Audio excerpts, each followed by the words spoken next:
Assalamu alaikum dear students. This is Dr. Zahid Nazir in front of you. Dear students, in previous lecture we have discussed the cell division and its types, a mitosis division and meiosis division. आज हम discuss करेंगे cell death. याद रखिएगा, cell death को हम define करते हैं dysfunctioning of cell,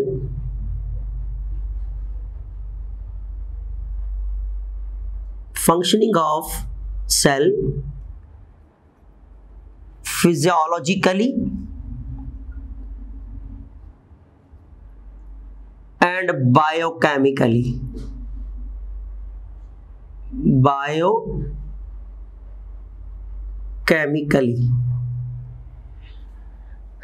This dysfunctioning is known as cell death. जब कोई भी cell physiologically and biochemically dysfunction हो जाता है तो हम उस सेल को डेड सेल या डिस्ट्रॉयड सेल का नाम देते हैं। याद रखिएगा, जो सेल डेथ है either by the process of autophagy में हमने डिस्कस किया था कि ऐसा प्रोसेस जिसमें due to the losses of membrane of lysosomes, इसमें हाइड्रोलाइटिक एंजाइम्स जो होते हैं वो सेल के वो रिलीज होते हैं। जब सेल के lysosomes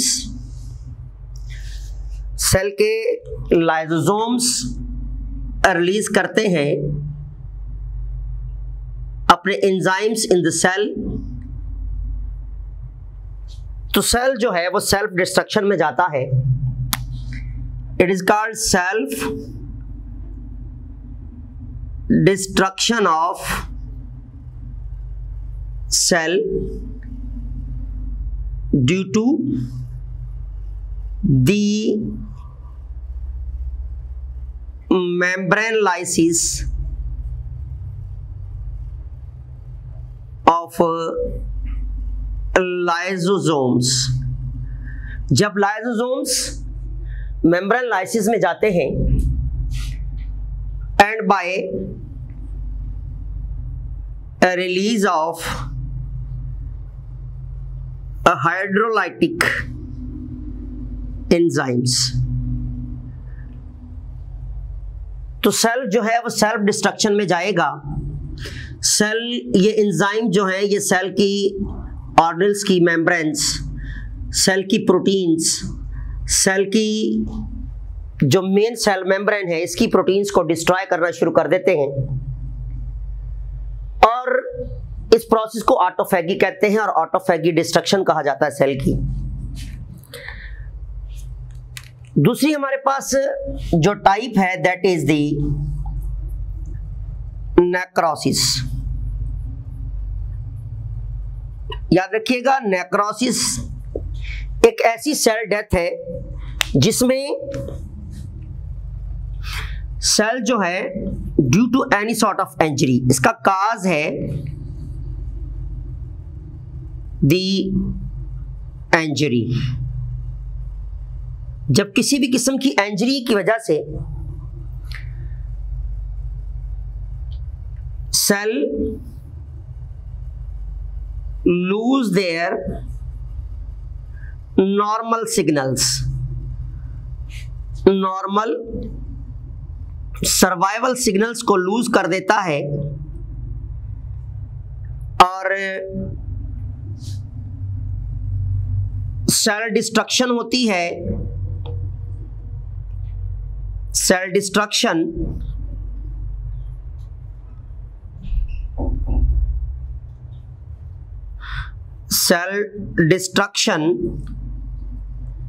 by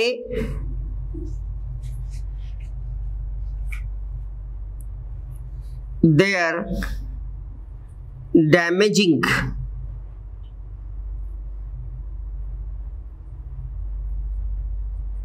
the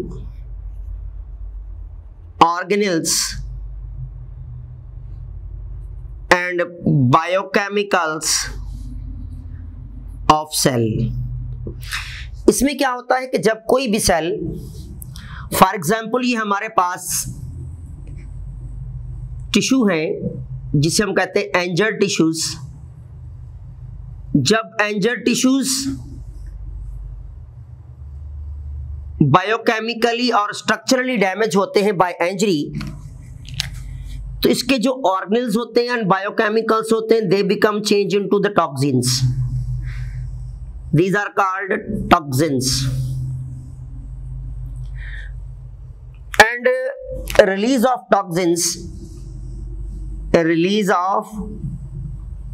toxins cause damage of neighboring cells का डैमेज होना शुरू हो जाता है। शॉर्ट सी बात है, जब ये टॉक्सिन इंटरसेलुलर स्पेसीज में जाते हैं, अदर सेल्स में इंटर होना शुरू हो जाएंगे, जिसकी वजह से slowly and gradually number of cells जो होते हैं ये डिस्ट्रक्शन में जाते हैं, जिस कंडीशन को हम नेक्रोसिस कहते हैं। अब इसमें काज हमने क्या देखा, दैट इज द इंजरी, इसमें नॉर्मल सर्वाइवल सिग्नल डिस्टर्ब हो गए और डिस्ट्रक्शन हो गई सेल ऑर्गेनल्स की, एंड बायोकेमिकली सेल डिस्ट्रक्शन में चला गया, जिसकी वजह से बनेंगे टॉक्सिन बनेंगे। जब ये टॉक्सिन्स, अब ये सेल क्या हो जाएंगे, इस कंडीशन में नेबरिंग सेल डैमेज हो जाते हैं और cell swell up and burst हो जाते हैं, जिसकी वजह से रिलीज टॉक्सिन रिलीज होते हैं और वो टॉक्सिन नेबरिंग सेल को डैमेज करते हैं।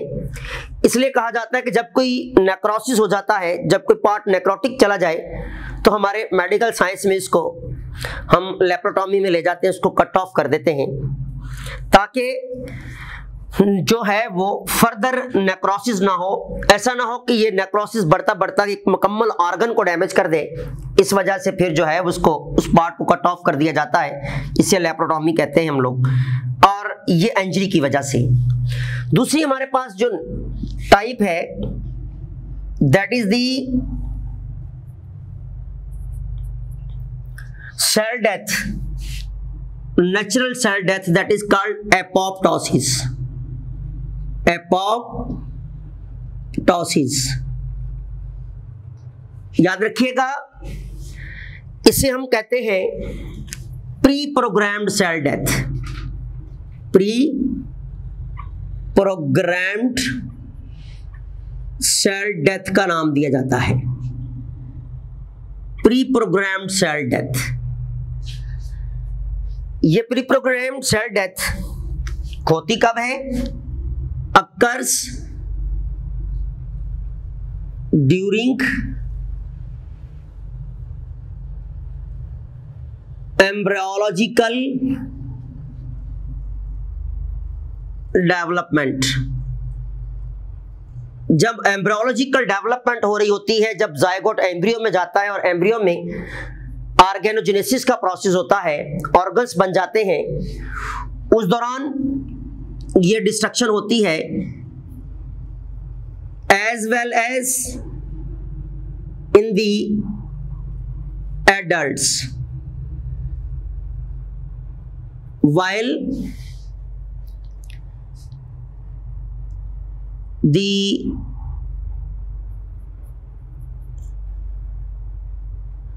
in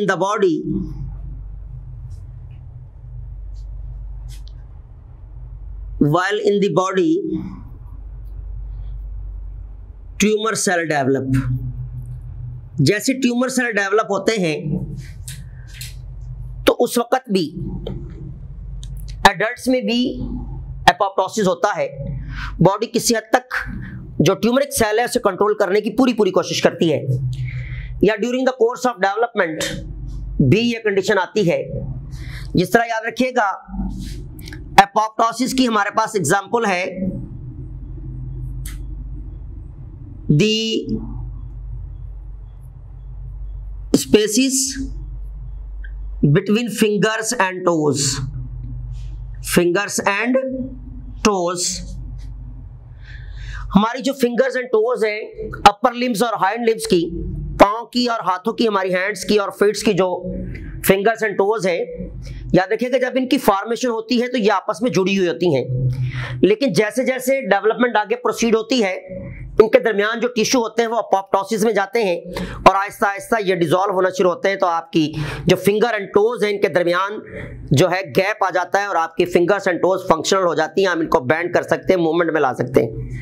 अगर ये अपोप्टोसिस नहीं होगा तो आपके हैंड्स और फिंगर्स के दरमियान जो टिश्यूज हैं वो डिसॉल्व नहीं होंगे, आपके फिंगर्स एंड टोज अटैच्ड रहेंगे और नॉन फंक्शनल रहेंगे, जिस कंडीशन को हम एबनॉर्मलिटी का नाम देते हैं।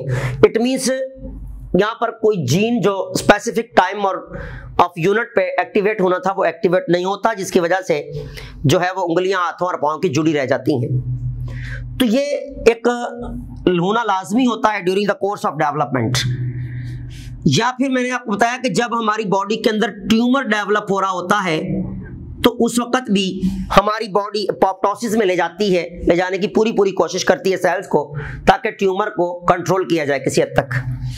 और normally during the course of development जो है वो नॉर्मल डेवलपमेंट के लिए लाजमी है, जो कि आपको मैंने बताया कि आपकी जो फिंगर्स एंड टोज है इनके दरमियान जो स्पेस है that is due to the apoptosis. अब ये तो हमने देखा कि ये होती कब है, और लेकिन ये कैसे होती है ये अब हम देखेंगे। इसमें याद रखिएगा जो है वो activation of genes, activation of genes होती है। फॉर एग्जाम्पल किसी भी सेल के अंदर न्यूक्लियस में स्पेसिफिक जीन जो है वो during the embryological stage cells के अंदर जीन जो है वो एक्टिवेट होता है। This is gene. जब जीन एक्टिव होता है in presence of calcium ions जो है वो प्रोडक्शन ऑफ एंजाइम होते हैं। जो एंजाइम प्रोडक्शन होती है वो enzymes endonuclease enzymes and protein kinase enzymes. ये प्रोटीन काइनेज एंजाइम और एंडोन्यूक्लियस एंजाइम जो है ये क्या करते हैं, ये जो सेल है, अब यहां पर क्या होंगे, प्रोडक्शन ऑफ एंजाइम होगी जिन्हें हम नाम देते हैं दी प्रोटीन काइनेज, और जो न्यूक्लियस में एंजाइम बनता है जिसे हम नाम देते हैं एंडोन्यूक्लियस। अब ये एंजाइम्स क्या करते हैं, जो सेल का डीएनए होता है, सेल डीएनए पे अटैक करते हैं और इसे डाइसेक्ट कर देते हैं। जब सेल डीएनए डाइसेक्ट हो जाता है और प्रोटीन काइनेज सेल की प्रोटीन्स को डैमेज करना, तोड़ना शुरू कर देते हैं, जिसकी वजह से क्या होता है कि सेल जो है वो स्लोली एंड ग्रेजुअली डिस्ट्रॉय हो जाएगा और इसे नेबरिंग सेल्स जो होते हैं वो भी फैगोसाइटोसिस में ले जाते हैं। अब इसमें क्या होगा कि जब ये सेल डिस्ट्रॉय हो जाएगा तो अब इसमें क्या होगा, फाइनली फैगोसाइटोसिस जो कि नेबरिंग सेल करते हैं। अब इसके इस तरह क्या होता है कि जब स्पेसिफिक सेल्स के अंदर ये जीन एक्टिव होता है, एंजाइम प्रोड्यूस होते हैं, तो जो नेबरिंग सेल्स होते हैं उनके ऊपर बहुत ही लीस्ट इफेक्ट होता है, जिसकी वजह से जो है वो सेल ही डिस्ट्रॉय होते हैं जिन सेल्स में ये जीन एक्टिवेशन होगी और ये सर्टेन स्पेसिफिक एंजाइम बनेंगे जिन्हें हमने नाम दिया एंडोन्यूक्लियस एंड प्रोटीन काइनेज। तो इस सेल डेथ को आप एपोप्टोसिस का नाम देते हैं, जो नॉर्मल एम्ब्रियोलॉजी के लिए लाजमी है ताकि आपकी फिंगर एंड टोज के दरमियान स्पेस बन सके। और दूसरा, अगर कभी आप नॉर्मल एडल्ट कंडीशन में आपकी बॉडी के अंदर कोई ट्यूमरिक सेल बन रहे हैं तो उस वक्त भी ये कंडीशन आती है, आपकी बॉडी कंट्रोल करने की कोशिश करती है ट्यूमर और कैंसर को या नॉर्मल सेल्स को by producing by specific signals, by producing by activation of certain specific genes and producing enzymes. इसे हम नाम देते हैं एपोप्टोसिस। तो ये हमारे पास थे प्रोसेस ऑफ सेल डेथ और कंट्रोल ऑफ सेल डेथ के सेल डेथ किस तरह कंट्रोल होती है। टू वेज है। नॉर्मली तो ऑटोफैगी का प्रोसेस तो सेल्स में होता है मोस्टली, जो है वो necrosis as well as by the apoptosis. ये तो था सेल डेथ। लेकिन हम मियोसिस डिवीजन पढ़ चुके हैं और हम अब देखेंगे मियोटिक एरर। क्या देखते हैं? Meiotic error. जनरली जब हम मियोटिक एरर की बात करते हैं, it is called as defect और error during error in the cells, or we can say that in the gametes during meiosis division, जिसे हम नाम देते हैं मियोटिक एरर। क्या नाम देते हैं? मियोटिक एरर का नाम देते हैं। और ये एरर क्यों होता है, इसका काज जो बनता है, it is due to the non disjunctioning. बेटा नॉन डिसजंक्शनिंग कहते हैं, हमने पढ़ा था कि during the course of meiosis, जब मियोसिस डिवीजन हो रही होती है तो उस वक्त याद रखिएगा कि स्पेशली जब शाज़मेटा फॉर्मेशन होती है ड्यूरिंग दी डिप्लोटीन स्टेज, तो उस वक्त नॉर्मल जो है, अब फॉर एग्जांपल देखें यहां पर दिस इज द शाज़मेटा। अब नॉर्मली क्या होता है कि जब शाज़मेटा ब्रेक होता है तो ये जो क्रोमोसोम्स हैं ये नॉर्मली सेपरेट हो जाते हैं। ये तो हो गई नॉर्मल सेपरेशन, जिसे हम नाम देते हैं नॉर्मल डिसजंक्शनिंग। लेकिन नॉन डिसजंक्शनिंग में क्या होता है कि जब शाज़मेटा ब्रेक होते हैं तो उस वक्त एब्नॉर्मल ब्रेकेज होता है, तो एक क्रोमोसोम का पार्ट दूसरे के साथ अटैच रह जाता है और एक का पार्ट लॉस्ट हो जाता है, जिस कंडीशन में दोनों एब्नॉर्मल हो गए, दोनों क्या हो जाएंगे? This is called non disjunctioning. Non disjunctioning. या कभी बार ब्रेकेज ही नहीं होती, पूरा का पूरा क्रोमोसोम अटैच रह जाता है, जिसे हम नाम देते हैं नॉन डिसजंक्शनिंग। अब इस नॉन डिसजंक्शनिंग की वजह से, जिसे मियोटिक एरर का नाम दे रहे हैं, इसकी वजह से क्या होता है कि सेल्स में जो है वो कंडीशन आती है हेट्रोपोलाइडी की। क्या कंडीशन आती है? हेट्रोपोलाइडी।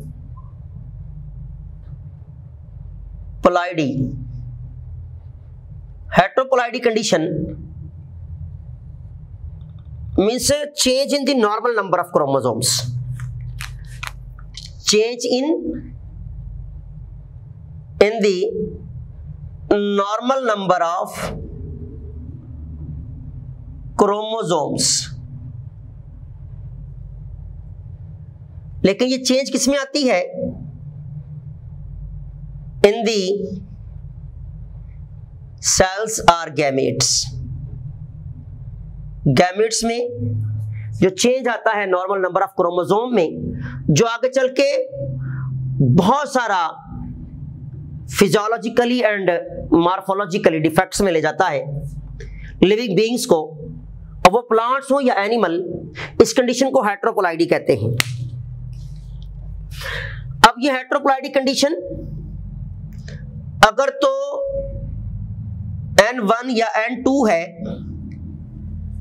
इट मींस एक या दो क्रोमोसोम में डिफेक्ट आ रहा है, तो उसे हम नाम देते हैं, अगर सिंगल में आएगा तो दैट इज कॉल्ड मोनोपोलाइडी, दो में आता है तो डायपोलाइडी, और अगर जो है वो मल्टीपल में आ जाए N3, N4, N5 में, तो याद रखिएगा इस कंडीशन को हम नाम देते हैं, जिसको हम नाम देते हैं, अब 3 है तो ट्राई,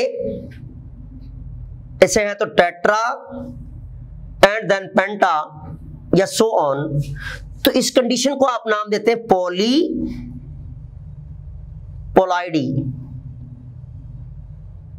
क्या नाम देते हैं? पॉलीपोलाइडी। पॉलीपोलाइडी क्यों कहते हैं? कि दो से ज्यादा क्रोमोसोम में चेंज आता है। याद रखिएगा मोस्टली ये पॉलीपोलाइडी कंडीशन आती है in case of plants, in case of plants, ठीक है। और मोनो एंड डायपोलाइडी कंडीशन जो है वो इन केस ऑफ एनिमल्स देखी जाती हैं।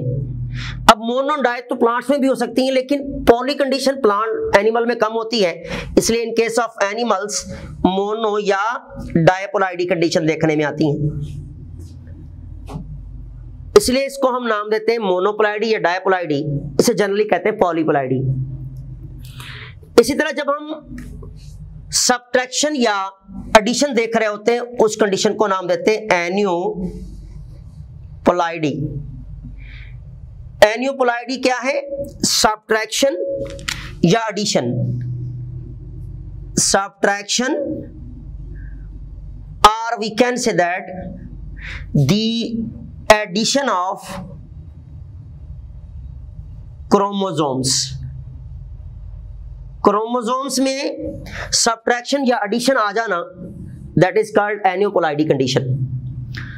तो याद रखिएगा that is due to the meiotic error, जिसमें गैमेट्स जो हैं ये ही एब्नॉर्मल बनते हैं और आने वाले इंडिविजुअल के अंदर बहुत सारी मॉर्फोलॉजिकली एंड फिजियोलॉजिकली चेंजेस आती हैं, और इसका मेजर काज है, इसे कहते हैं मेयोटिक एरर, जिसका काज हमारे पास बन रहा है द नॉन डिसजंक्शनिंग।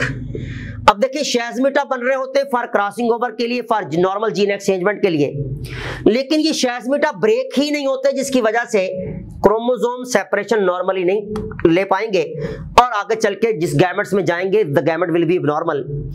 तो इसलिए अगर एक में चेंज आता है, दो में चेंज आता है chromosome, that is called mono, di, या फिर इसी तरह अगर कैरियोटाइप के मल्टीपल नंबर ऑफ क्रोमोसोम में आता है तो उसे हम नाम देते हैं पॉलीपोलाइडी। क्या नाम देते हैं? पॉलीपोलाइडी कंडीशन। जनरली सब्ट्रैक्ट या ऐड हो रहे हैं तो उसे हम नाम देते हैं एनियोपोलाइडी कंडीशन। कोई भी चेंज आ रहा है उसे हम नाम देते हैं हेटेरोपोलाइडी।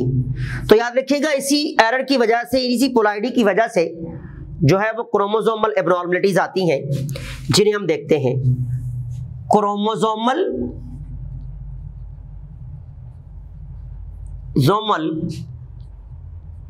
एबनॉर्मेलिटीज।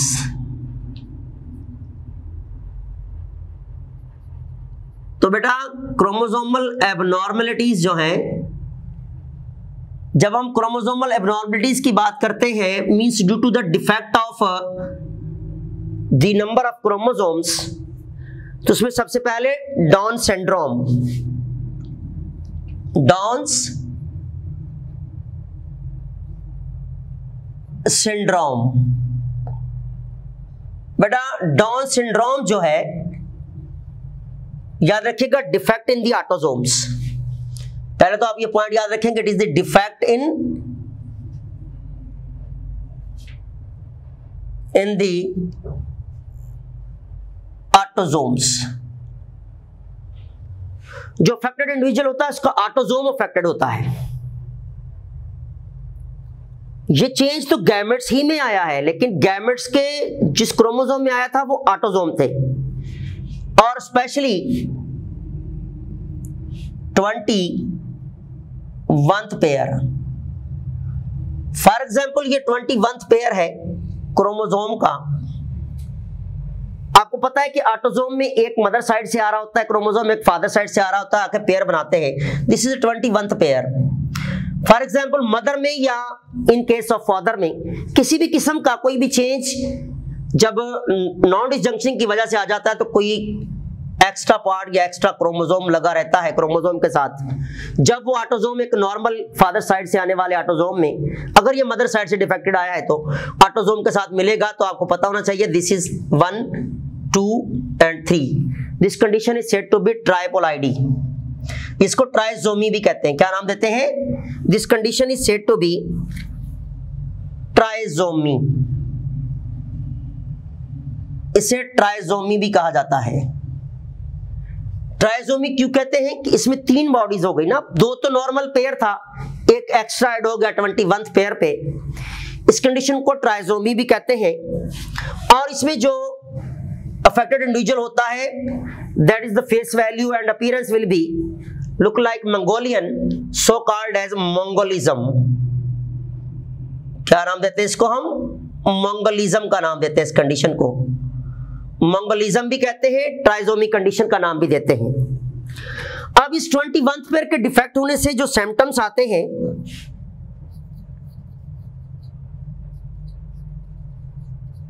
जो सिम्टम्स होते हैं डाउन सिंड्रोम के, इसमें याद रखिएगा दी लो IQ लेवल, जो IQ लेवल है वो लो हो जाएगा 40 to 50 की रेंज में। मींस IQ लेवल लो होगा, मे बी मेंटल रिटार्डेशन, ज़हनी तौर पर भी मेंटल रिटार्डेशन होगी, retardation as well as flat face. Face बिल्कुल आपको चिपटा हुआ फ्लैट नजर आएगा like Mongolians. The short hands, the long tongue, जुबान जो है वो नॉर्मल पर्सन के मुकाबले में लंबी होगी, शॉर्ट हैंड्स होंगे, जिसकी वजह से डिफिकल्टी टू स्पीच, जिसकी वजह से क्या होता है कि नॉर्मल जो हमारे पास कॉन्सोनेंट्स होते हैं उसको स्पीच करने में बहुत बड़ा इशू होता है, क्योंकि हमारे कॉन्सोनेंट स्पीचिंग के दौरान हमारी जुबान जो है वो टर्न खाती है। शॉर्ट सी बात है, जब टंग लॉन्ग होगी तो वह प्रॉपर टर्निंग नहीं लेगी, जिसकी वजह से बहुत सारे वर्ड्स आपके कॉन्सोनेंट्स वो सामने वाले को, एक तो इंडिविजुअल को बोलते हुए और सामने वाले को समझते हुए डिफिकल्टीज होती हैं। तो फ्लैट फेस। अब इसमें क्या होता है कि मेल अनफर्टाइल एंड फीमेल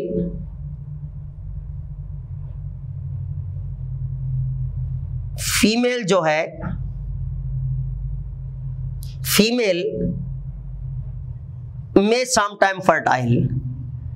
ये कभी कभार हो सकता है कि फीमेल कभी कभार, वो भी रेयर केस में, कि फर्टाइल हो, वरना मेल मोस्टली स्ट्राइल कह लें या अनफर्टाइल कह लें।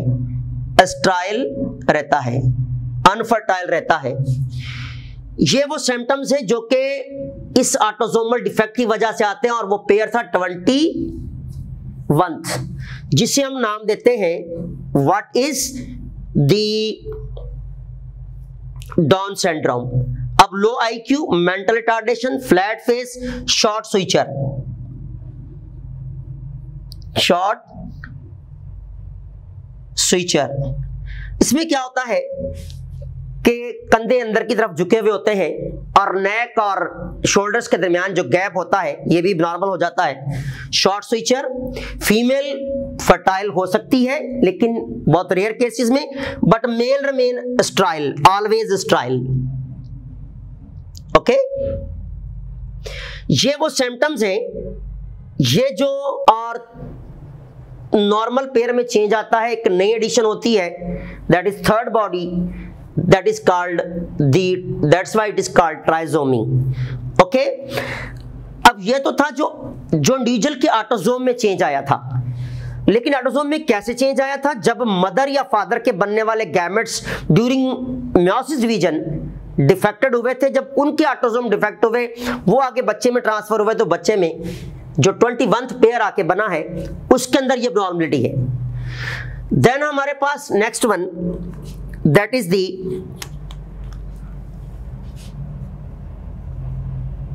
क्लाइनफिल्टर सिंड्रोम। याद रखिएगा, क्लाइनफिल्टर सिंड्रोम में जिसे हम नाम देते हैं मेल सेक्सुअल डिफेक्ट, क्या नाम देते हैं? जिसे हम नाम देते हैं male sexual defect, male sexual defect जिसे कहा जाता है। बेटा मेल सेक्सुअल डिफेक्ट, इसमें क्या कंडीशन आती है? इसमें X और Y की कंडीशन है।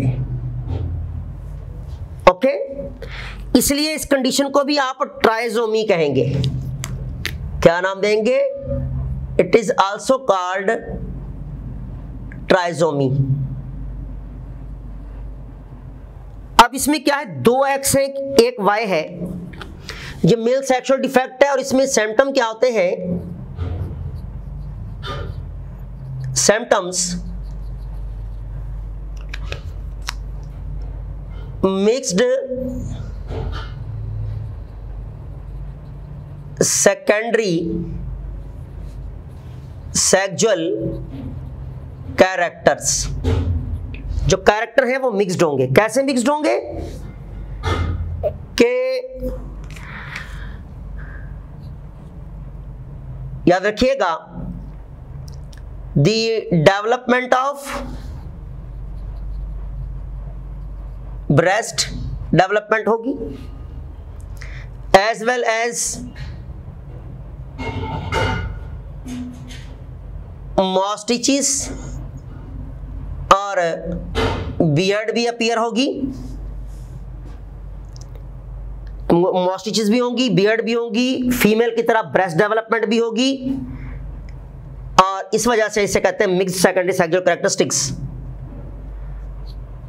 Testis remain small and unable to produce sperms, जिसकी वजह से क्या होता है? The person will be the Klinefelter syndrome में इंडिविजुअल विल बी स्टराइल।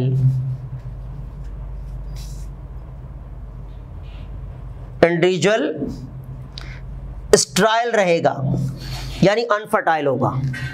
इसे ट्राइसोमी कह रहे हैं। क्यों कह रहे हैं? क्योंकि इसमें भी एक न्यू बॉडी ऐड हुई है, एक न्यू क्रोमोसोम ऐड हुआ है, इसकी वजह से ट्राइसोमी। लेकिन सेक्स क्रोमोसोम अफेक्टेड हुआ, जिसकी वजह से जो है वो सेक्सुअल कैरेक्टर जो है वो डिस्टर्ब हुए। इसमें ऑटोसोमल डिफेक्ट था डाउन सिंड्रोम में। इसी तरह हमारे पास नेक्स्ट वन है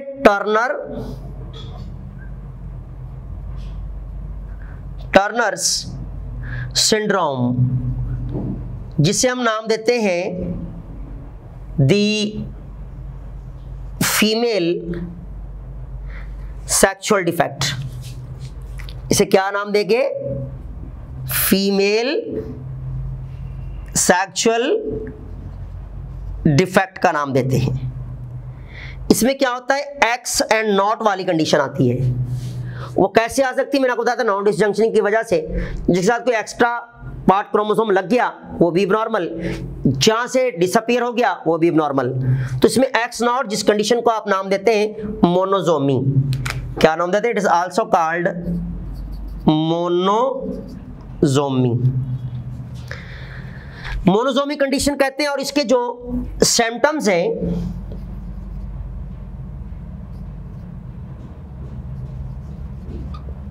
इसमें याद रखिएगा, सिम्टम्स में फीमेल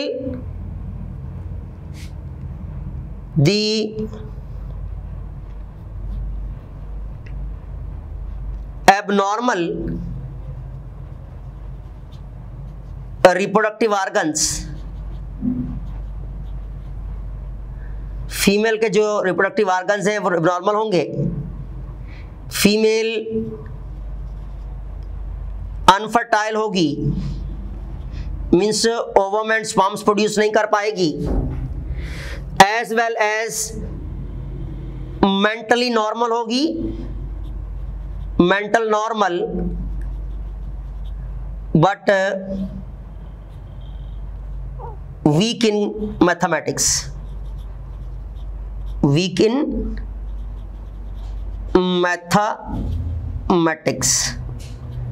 मैथमेटिक्स में वीक हो जाएगी, यानी इसकी कैलकुलेशन या प्रिसिप्शन जो होती हैं वो बहुत ज़्यादा वीक होती हैं। फीमेल अनफर्टाइल रहेगी, एबनॉर्मल रिप्रोडक्टिव ऑर्गन्स होंगे जिसमें ovaries, oviducts and uterus and vagina, means जो नॉर्मल रिप्रोडक्टिव ऑर्गन्स होंगे वो नॉर्मल नहीं होंगे। जिसकी मेंटल तो नॉर्मल है लेकिन जो कैलकुलेशन एंड प्रिसिप्शन होती हैं वो बहुत ज़्यादा वीक होती हैं। इसमें एक वाई क्रोमोसोम जो है वो डिसअपियर हुआ है, जिसकी वजह से इसे मोनोजोमी कहते हैं और टर्नर सिंड्रोम कहा जाता है, इसको फीमेल सेक्सुअल डिफेक्ट कहते हैं। इसमें जो फीमेल होती है वो कंप्लीट कैरेक्टरिस्टिक्स दे रही होती है, दिखा रही होती है, शो कर रही होती है नॉर्मल फीमेल के, लेकिन उसके जो रिप्रोडक्टिव ऑर्गन है वो नॉर्मल होने की सूरत में नॉर्मली ओवम या रिप्रोडक्टिव साइकिल में नहीं जाते, जिसकी वजह से फीमेल अनफर्टाइल रहती है, उस weak in mathematics but mentally normal. ये हमारे पास थे क्रोमोसोमल एबनॉर्मलिटीज, जिसमें डाउन सिंड्रोम, क्लाइनफिल्टर सिंड्रोम और टर्नर सिंड्रोम विद सिम्पटम के साथ हमने डिस्कस की है। तो डियर स्टूडेंट्स, आपका chapter number 7 cell cycle over हो गया। इसे हमने डिस्कस इसलिए किया इंटर के चैप्टर 7 को, क्योंकि इससे पहले आपने चैप्टर 4 पढ़ा था और ये चैप्टर कोरिलेटेड है। जब आप सेल के ऑर्गेनेल्स, उसके क्रोमोसोम्स, उसके न्यूक्लियस में पाए जाने वाले क्रोमोसोम एंड इट्स टाइप पढ़ लेते हैं, तो फिर हम सेल डिवीजन की तरफ भी जाते हैं। तो इसलिए मैंने साथ ही ये चैप्टर आपको कवर करवाया। आप इसको अच्छी तरह पढ़ेंगे। This chapter is most important from your entry test point of view. इंशाल्लाह we will discuss new chapter in the next lecture. Thanks.